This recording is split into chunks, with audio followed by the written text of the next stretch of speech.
પૂર્ણિમાના પાવન અવસરે નવસારીના રામસિદ્ધેશ્વર મહાદેવ નવગ્રહ મંદિરમાં ભક્તોની ભારે ભીડ ઉમટી પડી હતી. શાસ્ત્રોક્ત પરંપરા મુજબ પોતાની જન્મ તારીખના સ્વામી ગ્રહને ગુરુ રૂપે સ્વીકારી પૂજન અર્ચન કરવા માટે મોટી સંખ્યામાં શ્રદ્ધાળુઓ મંદિરે પહોંચ્યા હતા. દિવસભર વિવિધ ધાર્મિક કાર્યક્રમોનું આયોજન કરવામાં આવ્યું હતું. ગુરુ પૂર્ણિમાના પવિત્ર પર્વ નિમિત્તે રામસિદ્ધેશ્વર મહાદેવ નવગ્રહ મંદિરમાં વહેલી સવારથી જ ભક્તોનું આગમન શરૂ થયું હતું. મંદિરના મહંત સુરેશ મહારાજના માર્ગદર્શન હેઠળ સવારે 7 વાગે પાદુકા પૂજન, બપોરે 12 વાગે મહાઆરતી તેમજ શનિ મહારાજની વિશેષ આરતીનું આયોજન કરવામાં આવ્યું હતું. શાસ્ત્રોમાં દર્શાવ્યા મુજબ દરેક વ્યક્તિની જન્મ તારીખનો એક અધિષ્ઠાત્રી ગ્રહ હોય છે.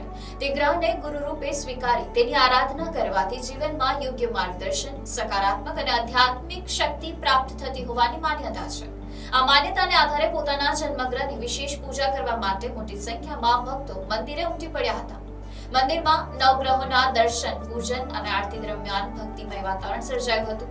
મહંત સુરેશ મહારાજે જણાવ્યું કે ગુરુ પૂર્ણિમાના દિવસે પોતાના જન્મગ્રહને ગુરુ માની તેની ભક્તિ કરવાથી જીવનમાં આવતી મુશ્કેલીઓનો સામનો કરવાની શક્તિ મળે છે અને પ્રેરણા પ્રાપ્ત થાય છે. મંદિરમાં સાંજની આરતી સહિત દિવસભર ધાર્મિક કાર્યક્રમો યોજવાના હોવાથી मोड़ी रात સુધી श्रद्धालुओं प्रवाह यथावत રહેશે. हेलो, ओम नमो शिवाय।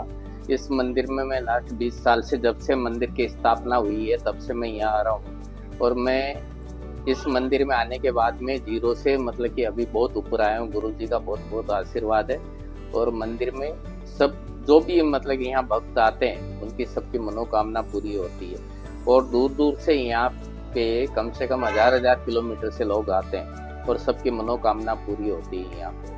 और ऐसा कुछ नहीं कि यहाँ पे कुछ देने से होता है। मतलब यहाँ के जो महाराज है गुरु जी सुरेश महाराज, वो निस्वार्थ यहाँ सेवा करते हैं और सबका दुख, जो भी दुखी हो यहाँ पे आ सकते हो।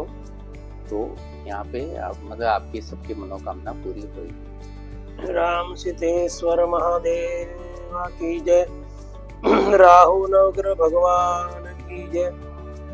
गिरीड शनिदेव भगवान की जय। આજના પવિત્ર એવા ગુરુ પૂર્ણિમાના અવસર ઉપર અમારા નવગ્રહ મંદિરની અંદર એવું શાસ્ત્રમાં કહેવામાં આવે છે કે તમારી જે જન્મ તારીખ હોય છે એ જન્મ તારીખના માલિકનો જે ગ્રહ હોય છે, ધારો કે તમારી જન્મ તારીખ 14 છે તો તમારો જન્મ તારીખનો માલિકનો ગ્રહ એ તમારો બુધ દેવ થાય છે. તો આ પ્રમાણે જેમની જે જન્મ તારીખ છે એ જન્મ તારીખના દિવસે પોતાના ગ્રહોને એ ગુરુ બનાવવામાં આવે છે. તો એ આ 9 ગ્રહના પોતપોતાના જે ગ્રહ છે એને ગુરુ બનાવવા માટે સવારની ખૂબ ભીડો જામી છે. અત્યારે મધ્યંતરની અંદર ભગવાનની બપોરની આરતી થઈ છે, શનિ મહારાજની આરતી થઈ છે. હજી પણ કદાચ ઘણા બધા ભક્તો આવશે. આખો દિવસ ચાલુ રહેશે. જે કોઈને પણ ગુરુ બનાવવા હોય તો આ ગુરુ જે છે એ તમારા જન્મ તારીખના ગુરુ છે કે જે તમને સાચું માર્ગદર્શન આપે. કદાપી જ્યારે પણ તમને તકલીફ પડે ત્યારે તમે આ મોબાઈલના ઉપર સ્ક્રીન પર એ ફોટો રાખો. ગમે ત્યારે અચાનકમાં તમે એના દર્શન કરો તો તમને સારું માર્ગ મળે. એવું અહીંયા સુરેશ મહારાજના આશીર્વાદથી આજે સરસ મજાનો ગુરુ પૂર્ણિમાનો ઉત્સવ કરવામાં આવ્યો છે. સવારે 7 વાગ્યાની પાદુકા પૂજન થઈ છે, બપોરે 12 વાગે આરતી થઈ છે, બીજી સાંજે આરતી કરવામાં આવશે. આખો દિવસ આવા ધાર્મિક પ્રોગ્રામો ચાલુ રહેશે.